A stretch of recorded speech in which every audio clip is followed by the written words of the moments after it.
BJP के 3 मंत्रियों और 7 विधायकों ने पार्टी छोड़ दी है। वो भाग भाग करके समाजवादी पार्टी में जा रहे हैं। अखिलेश यादव ने उनमें से तमाम के तस्वीरें ट्वीट कर उनका स्वागत भी किया है। ये एक सियासत पर्दे के सामने हो रही है, लेकिन एक सियासत पर्दे के पीछे भी है जिनमें कई तरह के पेंच और कई तरह की उलझने हैं। वो हम आपको आज बताना चाहते हैं। बीजेपी ने 3 सर्वे कराए हैं अपने विधायकों और मंत्रियों की विनेबिलिटी के ऊपर कि वो ये चुनाव जीतेंगे या नहीं जीतेंगे। 100 में से कितने नंबर उनकी जनता उनको दे रही है, उनकी एंटी इनकम्बेंसी कितनी है। प्रदेश सरकार ने भी सर्वे कराए हैं और केंद्र सरकार ने भी सर्वे कराए हैं। गुजरात से भी कुछ लोग आए हैं जो 403 कॉन्स्टिट्यूएंसीज पर एक एक विधायक का सर्वे कर रहे हैं और बीजेपी के आला कमान तक पहुंचा रहे हैं। पार्टी ने पहले तय किया था, ऐसा कहते हैं कि 150 लोगों के टिकट बेदर्दी से काट दिए जाएं क्योंकि उनकी एंटी इनकम्बेंसी बहुत ज़्यादा है। फिर हुआ कि शायद 100 काटे जाएंगे। अब मौजूदा हालात में कहते हैं कि 30 से लेकर 50 विधायकों तक के टिकट काटे जा सकते हैं। जाने वालों में बहुत सारे ऐसे भी हैं जिनके टिकट कट रहे थे।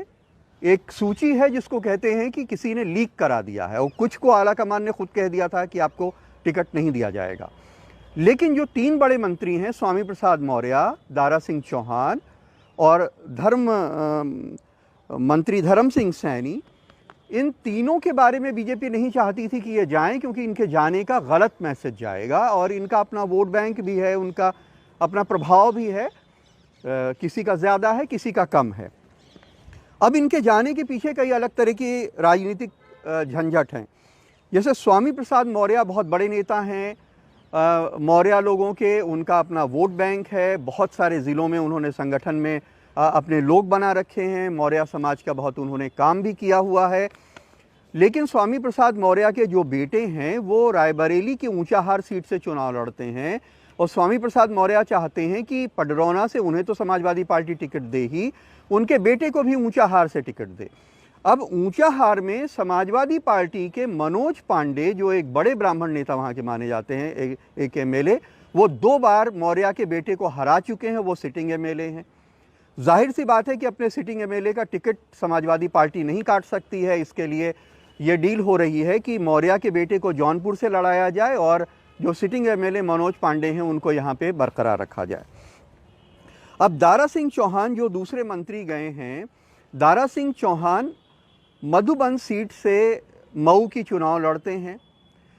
जनता कहती है कि उनकी इमेज अच्छी नहीं है, 5 साल उन्होंने काम नहीं किया है और उनकी एंटी इनकम्बेंसी बहुत ज़्यादा है।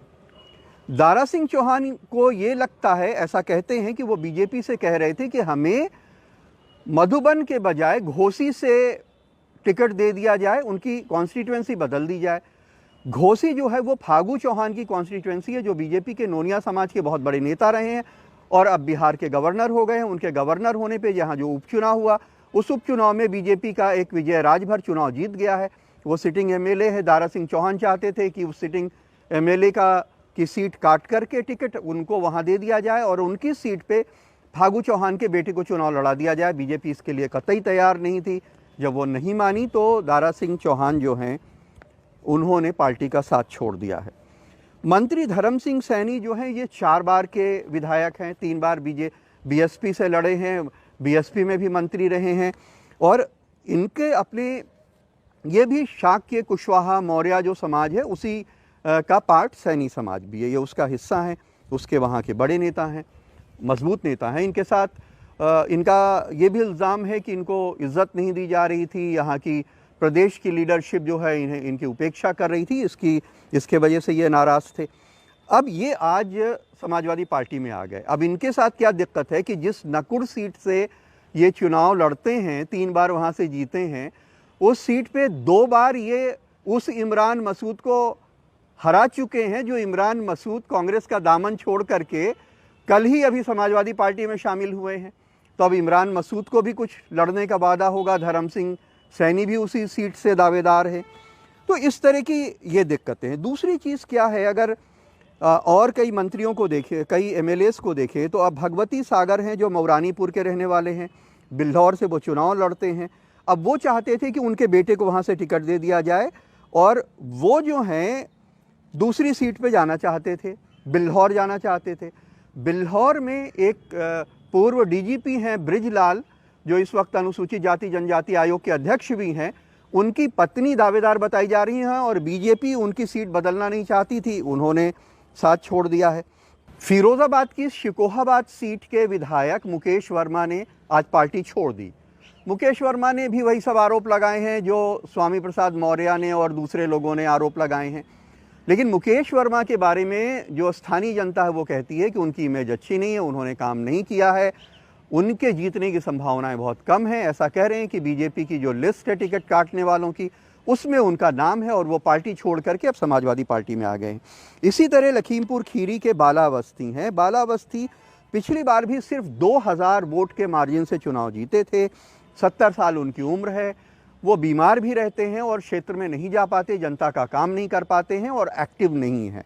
अब आज उन्होंने इस्तीफा दे दिया है और वो सपा में चले गए। इस बार उनके लिए ज़्यादा संकट ये भी था कि तराई के क्षेत्र में किसान आंदोलन का भी असर है और जो उनके ज़िले में लखीमपुर खीरी में जो थार चढ़ाई गई किसानों के ऊपर, जिसमें 5 किसानों 4 किसान एक पत्रकार की मौत हुई, उसकी वजह से भी वहाँ किसानों में रोष है। उन्होंने पिछले दिनों अपना एक वीडियो वायरल करके कहा था कि यहाँ पे किसान बहुत परेशान हैं, बाढ़ से लोग परेशान हैं, उनकी मदद की जाए वगैरह, जिससे लग रहा था कि जैसे वो विपक्ष के नेता के तौर पे सरकार से अपने क्षेत्र की परेशानियां बता रहे हैं। अब वो समाजवादी पार्टी में आ गए हैं। 70 साल उम्र है, बीमार हैं, एंटी इनकम्बेंसी है, पिछले साल सिर्फ 2000 वोट से वो चुनाव जीत पाए थे। इसी तरह ब्रजेश प्रजापति एक एमएलए हैं तिंदवारी से, उनके लिए भी कहा जा रहा है कि उनकी उतनी अच्छी इमेज नहीं थी, उनका भी टिकट कट रहा था। तो ये जो माहौल बनता है कि बड़े पैमाने पे भगदड़ से एक पार्टी का नुकसान हो रहा है और दूसरे पार्टी का बहुत फ़ायदा हो रहा है, तो ये नुकसान और फ़ायदे के बीच में भी बहुत सारे एंगल हैं। एक पक्ष ये भी है कि समाजवादी पार्टी बहुत मजबूत पार्टी है, बहुत बड़ा संगठन है, 403 सीट पे उसके बड़े बड़े नेता दावेदार हैं। जब बाहर से इतने बड़े पैमाने पे लोग आएंगे और इतने सारे दलों के साथ गठबंधन होगा, तो सीट का एडजस्टमेंट करना, अपने लोगों को मनाना, ये भी समाजवादी पार्टी के लिए एक बड़ी चुनौती होगी। लखनऊ में कैमरामैन राजेश गुप्ता के साथ कमाल खान।